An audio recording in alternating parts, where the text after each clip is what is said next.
Malik defence academy में आप लोगों का स्वागत है।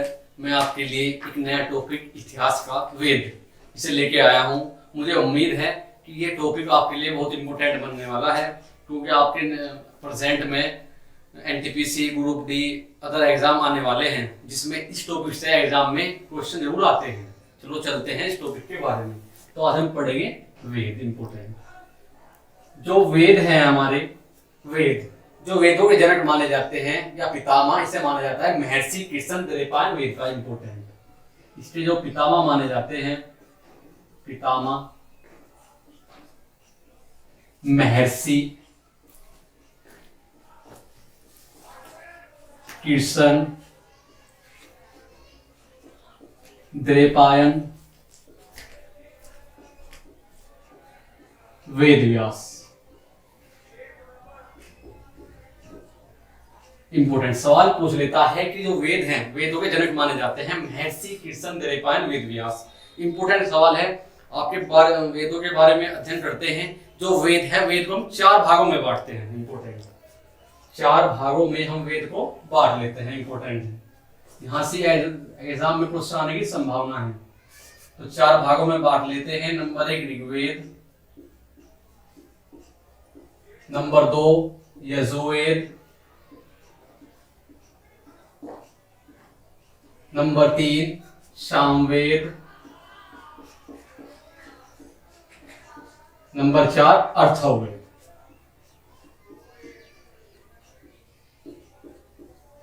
इंपोर्टेंट सवाल पूछ लेता है कि वेदों की संख्या कितनी है। तो वेदों की संख्या जो मानी जाती है आपकी 4 मानी जाती है।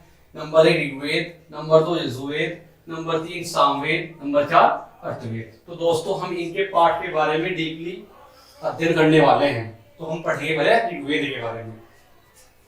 तो हम पढ़ने वाले हैं पहली बार ऋग्वेद।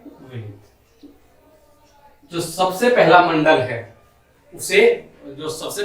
है उसे वेद कहते हैं। इंपोर्टेंट बहुत बार पूछ लेता है। ऋग्वेद के अंदर 10 मंडल होते हैं। 10 मंडल होते हैं। 1028 सूक्तियां होती हैं। सूक्तियां इंपोर्टेंट, और 10,462 रचनाएं होती है। 10,462 ऋचाएं या रचनाएं वाद्य के। इंपोर्टेंट सवाल पूछ लेता है ऋग्वेद के अंदर से। ऋग्वेद के अंदर कितने मंडल है? 10 मंडल है। इसके अंदर 1028 सूक्तियां हैं और 10,462 ऋचाएं हैं। इंपोर्टेंट जब 4 वेद हैं तो हर वेद को पढ़ने वाला अलग होगा। तो जो ऋग्वेद को पढ़ने वाला होता है वो होता है होर्थ। इंपोर्टेंट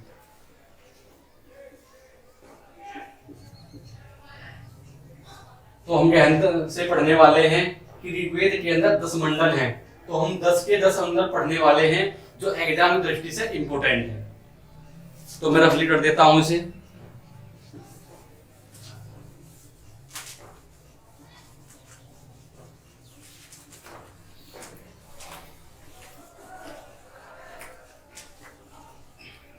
तो आइए यहाँ पे, तो मैंने आपको बताया मंडल कितने हैं? 10 मंडल हैं।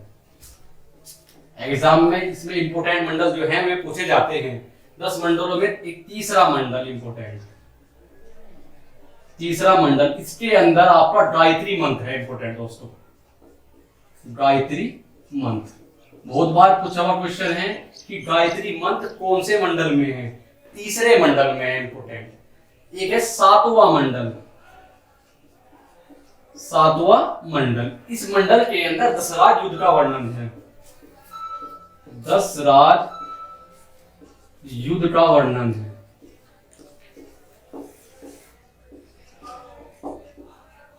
इसके बाद आता है 8वां मंडल। इस मंडल को हस्तलिखित रचनाओं को खिल कहा जाता है। इंपोर्टेंट हस्तलिखित ऋचाओं को खिल कहा जाता है।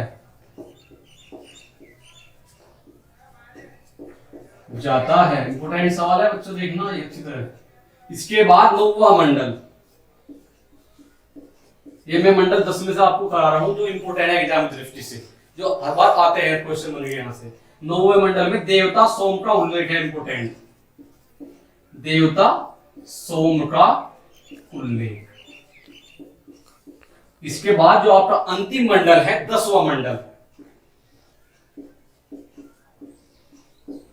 10वें मंडल में चतुष्कोण का वर्णन है, इंपोर्टेंट,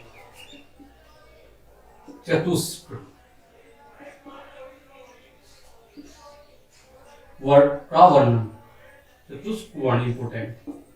चतुष्कोण क्या होता है? इसके अंदर 4 त्वचा वाले वर्ण होते हैं, जिसके अंदर ब्राह्मण, क्षत्रिय, वैश्य और शूद्र। तो आपसे बहुत बार पूछ लेता है एग्जाम में कि 4 वर्ण, जो 4 वर्णों का उल्लेख कौन से मंडल में है, तो 10वें मंडल में है, क्योंकि ब्राह्मण जो हमारे पैदा हुए हैं मुख से बताया जाता है, इंपोर्टेंट, कैसे पैदा हुए हैं? मुख से, बहुत बार क्वेश्चन पूछा हुआ है यहाँ से। और क्षत्रिय हुए हैं भुजाओं से पैदा, भुजाओं से। वैश्य हुए हैं जड़ाओं से, इंपोर्टेंट। और लास्ट जो शूद्र हुए हैं चरणों से पैदा। तो बहुत बार क्वेश्चन में पूछा जाता है एग्जाम में, 7वें मंडल में सवाल है एग्जाम में पूछा जाता है कि दशराज युद्ध का वर्णन कौन से मंडल में है, तो आपको ऑप्शन में लगाना है वहां पे 7वां मंडल। क्वेश्चन ये पूछ लेता है कि 9वें मंडल में क्या है, तो 9वें मंडल में देवता सोम का उल्लेख है। तो दोस्तों मैं रफली कर देता हूँ, उसके आगे दूसरा मंडल चलते हैं, यजुर्वेद।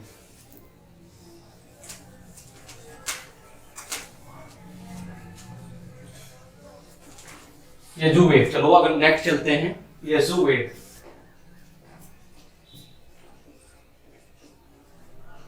यजुर्वेद इंपोर्टेंट, यह मंडल ऐसा मंडल है जो गद और पद दोनों में होता है, इंपोर्टेंट। यह मंडल गद व पद दोनों में होता है, दोनों में होता है। बहुत बार क्वेश्चन पूछ लेता है ऐसा कौन सा मंडल है जो गद और पद दोनों में होता है, और इसी मंडल में सबसे ज्यादा यज्ञ होते हैं, इंपोर्टेंट। इसे यज्ञ का मंडल भी कहते हैं, यज्ञ का मंडल। इंपोर्टेंट पूछ लेता है बच्चों कि क्वेश्चन के अंदर गद और पद कौन से मंडल में होता है, तो यजुर्वेद में होता है। और यज्ञ सबसे ज्यादा कौन से मंडल में होते हैं, तो यजुर्वेद में होते हैं। तो इसके बाद पढ़ते हैं सामवेद। बच्चों तीसरा जो हमारा मंडल है सामवेद। सवाल पूछ लेता है किसे संगीत का जनक कहा जाता है, इंपोर्टेंट, किसे संगीत का जनक, संगीत का जनक कहा जाता है सामवेद को। इंपोर्टेंट पूछ लेता है, बहुत बार पॉसिबिलिटी बनी रहती है, इंपोर्टेंट क्वेश्चन भी है इसके। अच्छा जी, इसके बाद चलते हैं हम अर्थवेद। मैं रफली कर देता हूं, इसमें आपका लास्ट वेद जो है आपका इंपोर्टेंट, इसमें सबसे क्वेश्चन बनने की संभावना है आपके एग्जाम में। अर्थवेद, अर्थवेद। दोस्तों अर्थव का मतलब क्या होता है? अर्थव का मतलब होता है पवित्र जादू, इंपोर्टेंट। क्या होता है? पवित्र जादू। बहुत बार पूछ लेता है कि अर्थवेद का क्या अर्थ है, तो पवित्र जादू। तो पूछ लेता है आपके अंदर जादू, टोना, वंशीकरण का उल्लेख है, इंपोर्टेंट। बहुत बार पूछ लेता है कि आपके जादू, टोना और वंशीकरण का उल्लेख कौन से मंडल में है, तो आपका अर्थवेद मंडल में है। बहुत इंपोर्टेंट है बच्चों, इसमें पूछ लेता है, एक होता है आपका सभा, एक होता है समिति। सभा और समिति की प्रजापति की 2 पुत्री। तो दोस्तों मुझे उम्मीद है आपको मेरा पढ़ाया हुआ समझ में आया होगा। इसके बाद मैं आपके लिए हिस्ट्री का धीरे धीरे पार्ट बाय पार्ट पूरी हिस्ट्री पढ़ाने वाला हूँ। प्राचीन भारत, मध्यकालीन भारत और आधुनिक भारत, तीनों हिस्ट्री कराऊंगा। ये आपको मैंने थोड़ा सा वीडियो दिया है वेदों के बारे में, जो एग्जाम से आता है तो उठा दिया आपके लिए। तो मुझे उम्मीद है आप मेरा पढ़ाया आपको समझ में आया होगा, और ज्यादा से ज्यादा आप लाइक करें,